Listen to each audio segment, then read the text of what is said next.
성경 말씀 신약 성경 374페이지 야고보서 4장의 말씀입니다. 천천히 한 목소리로 봉독합니다. 우리 천천히 봉독합니다. 너희 중에 싸움이 어디로부터 다툼이 어디로부터 나느냐? 너희 지체 중에서 싸우는 정욕으로부터 나는 것이 아니냐?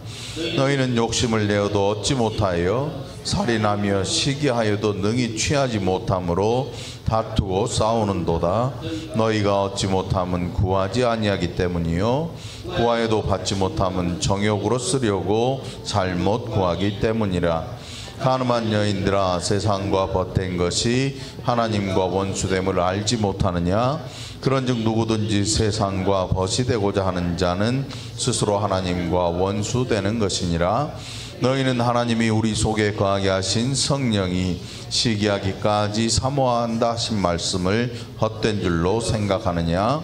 그러나 더욱 큰 은혜를 주시나니 그러므로 일러스되 하나님의 교만한 자를 물리치시고 겸손한 자에게 은혜를 주신다 하였느니라. 그런즉 너희는 하나님께 복종할지어다. 마귀를 대적하라, 그러면 너희를 피하리라. 가까이 하라, 그리하면 너희를 가까이 하시리라. 죄인들아, 손을 깨끗이 하라. 두 마음을 품은 자들아, 마음을 성결하게 하라. 슬퍼하며 애통하며 울지어다. 즐거움을 근심으로 바꿀지어다. 주 앞에서 낮추라, 그리하면 주께서 너희를 높이시리라. 형제들아, 서로 비방하지 말라. 형제를 비방하는 자나 형제를 곧 율법을 비방하고 율법을 판단하는 것이라. 내가 만일 율법을 판단하면 율법의 준행자가 아니요 재판관이로다. 입법자와 재판관은 오직 한 분이시니 능히 구원하기도 하시며 멸하기도 하시느니라. 너는 누구이기에 이웃을 판단하느냐? 들으라, 너희 중에 말하기를 오늘이나 내일이나 우리가 어떤 도시에 가서 거기서 1년을 머물며 장사하여 이익을 벌이라 하는 자들아, 내일 일을 너희가 알지 못한도다. 너희 생명이 무엇이냐? 너희는 잠깐 보이다가 없어지는 안개니라. 너희가 도리어 말하기를 주의 뜻이면 우리가 살기도 하고 이것이나 저것을 하리라 할 것이거늘 이제도 너희가 허탄한 자랑을 하니 그러한 자랑은 다 악한 것이라. 그러므로 사람이 선을 행할 줄 알고도 행하지 아니하면 죄니라. 아멘. 예. 사장의 말씀. 이 외에도 하나님 주신 귀한 은혜 우리 모두가 함께 누리게 되기를 간절히 축원합니다. 네, 사도 야고보의 서신 가운데 네 번째 장을 우리가 살펴보는데, 지난주 3장에서 우리의 혀가 얼마나 또 이 무게가 있어서, 우리 인생의 무게가 있어서 우리 인생을 때로는 망치기도 하고 또 연약한 자들을 세우기도 하는 그런 곳에 쓰인다는 것을 살펴봤고, 오늘 이제 4장에 보니까 싸움이 어디로부터, 다툼이 어디로부터 나느냐? 너희 지체 중에서 싸우는 정욕으로부터 나는 것이 아니냐? 우리 인생들이 살아가는 이 과정에서 모든 싸움들의 근원이 바로 정욕으로부터 비롯된다는 것을 이야기하고, 이 욕심을 내어도 얻지 못하여 살인하며 시기하여도 능히 취하지 못하고 다투고 싸운다. 이 사람들이 얼마나 치열하게 자신의 정욕을 이루기 위해서, 채우기 위해서 얼마나 치열하게 살아가는지. 그래서 이것이 세상에서 열심히 살려고 하는 그런 모습보다는 자신의 욕심을 채우기 위한 일로 부지런히 살아간다. 부지런히 산다. 지구상에 지금 여러 군데 전쟁들이 막 나요. 전쟁들이 나잖아요. 근데 그 전쟁들의 내막을 보면 선과 악의 싸움이 아니에요. 우리가 이스라엘이라는 이 나라를 보면 출애굽한 이후에 이 주변 나라들이 때로는 연합해서 공격하기도 하고, 때로는 또 이스라엘이 다른 나라들을 다스리기도 하고 하는 여러 가지 전쟁의 모습을 보는데, 그 전쟁을 이끌어 가시는 분이 하나님이셨단 말이에요. 이것은 선과 악의 전쟁이라고 할 수 있는데, 요즘 시대는 선악의 전쟁이 아니라 욕심의 전쟁이에요. 자기 나라를 위해서 자원을 얼마만큼 가져올 것이냐. 그러니까 이 예전의 전쟁은 공산 국가와 민주 국가의 전쟁이었다면, 이제 전쟁은 자원 전쟁이에요. 자원을 가진 나라에서 자원이 없는 힘센 나라가 어떻게 그 자원을 가질 것이냐. 그래서 우리가 알기로 미국이라는 나라, 러시아, 중국 이런 모든 나라들이 뭐 식민지도 있고 다른 나라들을 흡수하고 막 이런 일들을 하는 모든 이유가 뭐냐 하면 자기 나라 때문에 그래요. 근데 이 나라들을 사람 한 명으로 압축한다고 생각을 해봐요. 큰 사람, 힘 있는 자가 힘 없는 자를 때리고 빼앗는 거란 말이에요. 우리가 때로는 야, 저것들은 예수도 안 믿고 기독교가 아니고 이슬람교다, 또 기독교 국가다 그러는데, 지구상에 기독교 국가가 없어요. 우리나라도 기독교 국가 아니죠. 그런 걸 볼 때 아무튼 이 욕심으로 하는 이 전쟁들을 통해서도 하나님께서 일을 하셔요. 오늘 본문에 보니까 정욕으로부터 싸움이 난다. 모든 것들이 정욕으로부터 나온다. 싸우는 이 정욕으로부터 나는 것이 아니냐. 네, 얻지 못하니까 살인하고 시기하고, 그래도 안 되니까 이 끝까지 싸우는 거예요. 이를 악물고 싸우는 거예요. 그래서 너희가 얻지 못하는 이유가 뭐냐 하면 하나님한테 구하지 아니하였기 때문이 아니다.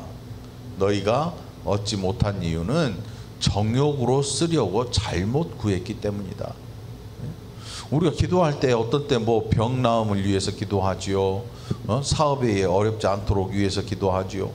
근데 이게 정욕으로 구하는 그런 내용이 달라요. 이 정욕으로 쓰려고 잘못 구한 거는 뭐냐면, 이것을 구하는데 완전히 다른 것을 위해서 사용하려고 해요. 여러분, 우리의 모든 물질관과 세계관 뭐 이런 것들은 누구 중심이냐면 예수 중심이에요. 하나님 중심의 사고를 해야 되거든요. 그런데 그렇지 않고 하나님한테 달라고 해놓고 결국 자기 중심의 사고에 빠져 있으면 자기를 위해서 쓰게 되고, 엉뚱한 하나님과 전혀 무관한 삶을 살아가면서 그것을 사용한단 말이죠. 그게 바로 정욕으로 쓰려고 잘못 구하는 거예요. 그런데 그거 안 주시죠, 하나님이. 여러분 한번 생각해 봐요. 로또 맞게 해달라고 막 기도를 하잖아요. 옛날에는 주택복권 맞게 해달라고 기도했는데 요즘은 로또 맞게 해달라고 기도하고, 또 요즘 좋은 거 있더만 연금복권 맞게 해주세요. 한 달에 700만 원씩 30년 준대. 연금복권. 어제 집사람이 어디 핸드폰 보다 광고에서 그걸 봤는지 나보고 연금복권 한 달에 700만 원씩 30년 준대. 뭐 이런 복권도 있고 다 이 사실은 이 뭐 복권이 맞든지 뭘 맞든지 예수 중심으로 사는 사람은 생겨난 그 물질을 예수 중심으로 써요. 그런데 그렇지 아니한 사람들은 자기 중심으로 이걸 사용한단 말이에요. 이게 바로 정욕으로 쓰려고 잘못 구한 거예요. 그것에 대해서 하나님이 주시지 않는 거예요. 그렇다고 해서 우리가 기도한 모든 것은 하나님이 안 주신 거를 여기다 갖다 붙여버리면 안 돼. 야, 정욕으로 쓰려고 잘못 구했기 때문에 하나님이 안 주시는 거야. 그렇지는 않아요. 때로 우리가 구하는 것들이 없어도 되는 것들도 있어요. 없어도 되는 것. 좀 어려움을 참아내고 또 견딜 수 있는 훈련이 필요한 것도 있고, 그래서 하나님이 우리의 필요를 따라 주시는 거예요. 때를 따라 주시는 하나님의 은혜예요. 그게 때를 따라 주시는 거예요. 아무 때나 막 주시는 게 아니고 우리에게 필요한 것들로 채우시고, 때로는 땀 흘려 수고할 때 그것을 얻게 하시는 거예요. 우리가 사는 이 세상에서 막 수고하고 땀 흘린다 그래서 다 얻어지는 건 아니에요. 지금 미국 같은 데 보면 겨울 태풍이 몰아치더라고. 겨울 태풍 무시무시해요. 태풍 그까짓 게 뭐라고 천만의 말씀. 미국 그 태풍 사진 보니까 집이 그냥 떠내려가더군요. 집이 그냥 눈 위로 그냥 떠내려가. 토네이도 태풍이 휙 쓸고 가면 떠내려가요. 일본도 그렇고 지진 때문에 뭐 지구 전체가 지금 들썩들썩해요. 그 영구 동토라고 일컫는 툰드라 지역 있잖아요. 툰드라가 뭐냐면 침엽수림이 어마어마하게 우거져서 무지무지하게 추운데 영하 한 40도 겨울에 심하면 50도까지 떨어지는데 그게 이상기온으로 녹아. 여태껏 한 번도 없던 온도, 영상 20도. 그러니까 이상해지는 거예요. 동물들 다 죽어나가고 식물들이 변해버려요. 그러면서 자연이 막 이제 뭉개지기 시작하는 거예요. 사람이 다 그렇게 망가뜨려 놓은 건데, 잘못 쓰려고 잘못 구했기 때문에 그런 일들이 벌어지는 거예요. 사람의 욕심이라고 하는 게 이게 그 끝을 알 수가 없어요. 결국 하나님이 이 세상의 역사를 이끌어 가지 아니하시고 사람의 손에 맡겨놓으면 끝장나는 거예요. 끝장나. 언제 어떻게 끝장날지 알 길이 없어. 결국 하나님이 역사를 이끌어 가시고 오래 참으시면서 하는 일이 뭐냐 하면 복음이 들려지게 하시는 거예요. 복음을 듣지 못한 자들이 핑계대지 못하도록 복음을 전하게 하시고, 그리고 그 가운데 하나님의 백성들이 하나님께로 돌아오는 일들, 이런 일들을 하나님께서 오래 참으시면서 하고 계시는 거죠. 아멘. 자, 하나님이 교만한 자를 물리치시고 겸손한 자에게 은혜를 주신다 하였다. 이 교만은 하나님의 은혜를 막는 도구예요. 교만이라는 게 뭐냐면 자기가 하나님처럼 되는 거예요. 그러니까 아담의 교만이 뭐였어요? 눈이 밝아지니까 하나님처럼 생각되는 거죠. 다 아는 것처럼 여기는 거죠. 제일 위험한 게 뭐냐면 신앙생활을 하면서 교만한 게 뭐냐면 다 아는 것처럼 생각하는데 행하지 않는 거예요. 누가 그랬냐면 유대인들이 그랬어요. 율법에 대해서 빠삭해요. 다 달달 외울 정도로. 그런데 아는 것과 행하는 것은 다른 문제거든요. 우리가 성경은 잘 모른다 해도 하나님 말씀에 순종하려고 노력하는 것은 다른 거죠. 그래서 많이 안다는 게 무조건 좋지는 않아요. 많이 알수록 많이 행해야 되는데 그렇지 못하거든요. 자, 마귀를 대적하라 그러면 너희를 피하리라. 7절에 보니까 요거 잘못 오해하면 막 방언하고 막 기도해가지고 막 마귀 뭐 물러가라 뭐 이런 거의 푸닥거리 수준의 이런 생각을 하는 분들이 있는데, 이거는 뭐냐면 마귀를 대적하라고 하는 거는 막 기도하다가 막 이렇게 하는 게 아니야. 이게 마귀 대적하는 게 아니고, 마귀를 대적한다고 하는 건 뭐냐면 아주 적극적으로 말씀을 순종하는 거예요. 이게 적극적으로 변해라는 거거든요. 친구들 모임이 주일날 아침 10시에 있어. 그럼 어떻게 해야 돼? 홀랑 가버려? 어? 아니야, 나 교회 갔다 갈게. 불법 뻔하잖아. 12시 점심 먹고 이제 헤어질 건데.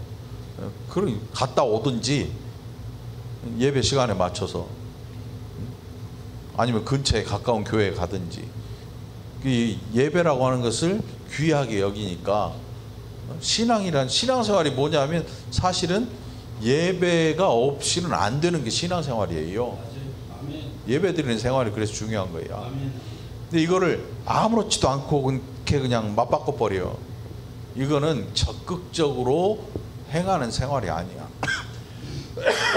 여기에 그래서 너희는 하나님께 복종할지어다 마귀를 대적해라 그리하면 너희를 피한다 그러잖아요. 반대로 생각해 보면 우리가 적극적으로 하면 마귀가 도망가. 이 마귀가 막 도망간다니까 뭐 영화를 많이 봐가지고 막 귀신이 막 떠나가고 이런 게 아니고 마귀가 우리에게 찾아오는 이유는 미혹하는 영이에요. 미혹하는 영. 유혹한단 말이에요. 미혹해. 그래서 우리가 좋아하는 육신의 것들을 우리에게 자꾸 내보이는 거예요. 그러면서 우리의 관심을 다른 데로 돌리는 거예요. 하나님 중심으로 살던 그런 생활에서 세상 중심으로 살도록 우리의 관심을 자꾸 다른 데로 돌려가는 거예요. 그게 마귀의 수단이거든요. 우리는 어떻냐면 그래서 그런 것들이 우리에게 다가오고 도전해 오면 우리는 그것들을 적극적으로 깨고 나가야 돼요. 적극적으로 그런 것들에 대해서 반응을 해야 돼요. 많은 사람들이 어려움 당하는 거 싫어하잖아요. 그래서 피해가 마귀를 피하는 내용의 기도들을 해요. 하나님 이런 일도 안 당하게 해주시고 뭐 여러 가지 일들을 해요. 그런데 그런 게 아니고 이 피해가는 게 아니고 깨고 나가는 거예요. 부시고 나가는 거죠. 이게 적극적인 거예요. 적극적인. 그러면 마귀가 우리를 피한다. 성경이 그렇게 기록을 해요. 마귀를 대적해라. 그러면 너희를 피할 것이다. 네? 여러분 우리가 살아가는 이 세상에서 우리에게 다가오는 여러 가지의 어려움들에 대해 두려워하지 말아야 돼요. 누구라도 당할 수 있는 일들이거든요. 근데 그런 것들이 두려운 세상 사람들은 어떻게 해요? 부적도 쓰고 문짝 위에다가 북어도 매달고 뭐 빨간 글씨 써가지고 베개에 넣어놓기도 하고 난능구에 꼬매갖고 입기도 하냐고 바람 못 불게 팬티에다가 묶어놓기도 하고 무언 온갖 수단 방법을 다 가려놓죠. 다 해놓죠. 그런데 그런 것 가지고는 대적할 수 없어요. 우리가 살아가면서 그런 것들을 대적한다고 하는 것은 과감하게 깨고 지나가는 거예요. 과감하게 뭉기 깨고 지나가는 거예요. 그러니 전쟁을 선포하는 것과 같죠. 자, 하나님을 가까이 하라. 그리하면 너희를 가까이 하시리라. 죄인들아 손을 깨끗이 하라. 두 마음을 품은 자들아 마음을 성결하게 하라. 여기 손을 깨끗이 한다는 것은 죄 가운데로 가지 말라는 거예요. 손을 깨끗이 하라니까 맨날 씻고 막 그런 유대인들처럼 왜 당신의 제자들은 손 안 씻고 밥 먹습니까? 이 떡 먹습니까? 이렇게 따지는 것처럼 육신의 손에 대한 이야기가 아니고 죄악을 멀리하라는 거예요. 손을 깨끗이 하라는. 그래서 손을 깨끗이 하라. 두 마음을 품지 말아라. 그래서 너희의 마음이 성결한 마음이 거룩한 마음이 되도록 너희 스스로 너희를 돌아보아라. 이런 말씀인 거지요. 자, 그럴 때 슬퍼하거나 애통하며 울지어다. 너희 웃음을 애통으로 너희 즐거움을 근심으로 바꿀지어다. 신앙생활 하는 사람이 여러분 맨날 이거 보고 인상 쓰고 울고 우울해 보이고 그러라는 뜻이 아니죠. 이건 무엇에 대해서? 우리 스스로가 이 죄를 범하는 일에 대하여 우리 스스로가 애통해하고 이것에 대해서 슬픔을 느끼고 다시는 그렇지 않겠노라고 선언할 수 있고 돌아서는 이런 일련의 일들을 이야기하는 거예요. 성결하지 못한 우리 자신 때문에 슬퍼하고 애통하고 울고 우리의 웃음이 애통으로 바뀌고 즐거움이 근심으로 바뀌는 거예요. 그냥 24시간 맨날 우울해하고 이렇게 살라는 게 아니에요. 우리가 살아가는 동안에 우리의 심령이 정결하지 못한 일들을 이렇게 바꿔내라는 거지요. 주 앞에서 낮추라, 그리하면 주께서 너희를 높이시리라. 자, 11절로부터 이제 율법에 대한 이야기가 나오는데, 율법은 내가 율법을 가지고 판단을 하라고 우리에게 율법을 주신 게 아니에요. 그럼 율법을 왜 주셨느냐? 율법은 구약의 율법이지요. 하나님의 말씀이라고 우리가 상징적으로 해석할 수 있는데, 하나님의 말씀은 지키라고 주신 거예요. 그거를 해석해 가지고 누군가에게 갖다 대는 자로 쓰라고 하는 게 아니에요. 예수님이 계실 때 어떤 형제들이 재산 때문에 싸운 적이 있잖아요. 우리 예수님한테 찾아가가지고 우리 형한테 얘기해가지고 재산을 올바로 나누게 해주시오. 이렇게 얘기 좀 해주세요, 예수님한테. 그러니까 예수님이 누가 나를 너희의 재판장으로 세웠느냐, 이렇게 말씀하세요. 예수님께서는 율법을 완성하러 오셨어요. 그래서 그 율법의 완성은 곧 그 백성들이 더 이상 율법 아래 갇혀있지 않는 걸 의미하고, 또 하나님 앞에서 이 율법의 완성은 그 택한 백성들의 죄를 대속할 수 있는 일이 되는 거거든요. 이게 예수님의 보혈의 능력이잖아요. 예수님, 우리는 율법을 많이 알면 알수록 그것을 지키려고 하는 자가 돼야 돼요. 근데 우리는 신앙생활을 오래 하면 어떤 생각이 드냐 하면, 다른 연약한 사람들을 판단하는 일에 우리의 신앙을 써버리려고 해요. 그건 온당치 못해요. 그것은 성경에서도 안 된다고 기록을 하거든요. 뭐라고 하냐면, 우리는 율법을 내가 만일 율법을 판단하면 율법의 준행자가 아니고 재판관이 되는 것이다. 재판관은 하나님 아버지만이 재판을 하셔요. 그 법정에 가면 재판장이 앉아서 다 들어보고 재판을 하잖아요. 죄가 있다 없다 유무죄를 가려내잖아요. 그런데 우리 자신 스스로가 어떤 사람에 대해서 이 죄가 있네 없네를 논해버리면 재판장으로서의 역할을 하고 있는 거예요. 그러면 율법을 지키는 사람이 아니고 율법을 가지고 사람을 판단하는 자가 되니까 곧 하나님의 자리를 넘보는 사람이 되는 것이죠. 우리가 할 일은 뭐냐면, 우리 자신을 돌아보고 다른 사람에 대해 판단하지 않고 오히려 다른 사람을 너그럽게 대하고 다른 사람에 대해서 오히려 기도해 줄 수 있는 마음을 가져야 되는 거예요. 그래서 판단하지 마시고.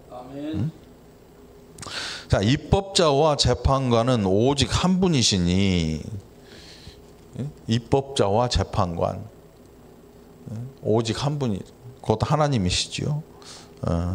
그래서 이웃을 판단하는 그것은 우리의 할 일이 아니다. 우리는 온전히 그 율법을 가지고 행하는 자들이 되어야 된다. 이렇게 야고보는 이야기를 합니다. 자, 이 13절로 사람의 계획에 대한 것을 이야기하는데, 우리가 어떤 도시에 가서 거기서 1년을 머물며 장사하여 이익을 보리라 하는 자들아. 이게 뭐냐면, 사람의 계획이 얼마나 헛된가에 대해서 말씀을 하는 부분이에요. 그렇다고 해서 우리가 세운 이 어떤 계획들이 무조건 나쁘다, 그렇지는 않아요.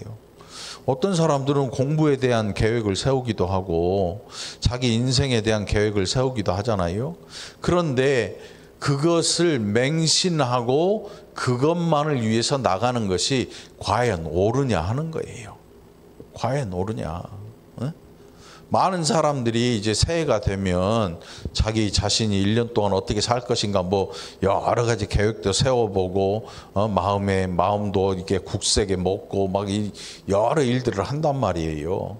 근데 그게 다 좋은 건 아니에요. 무슨 뜻이냐 하면, 그것을 우리가 세우면서 해야 될 일은 뭐냐면 하나님 앞에서 살아가는 일이, 하나님 앞에서. 그런데 하나님 없이 생각하고 세워놓은 이 계획들에 대해서 너 생각해 봐라.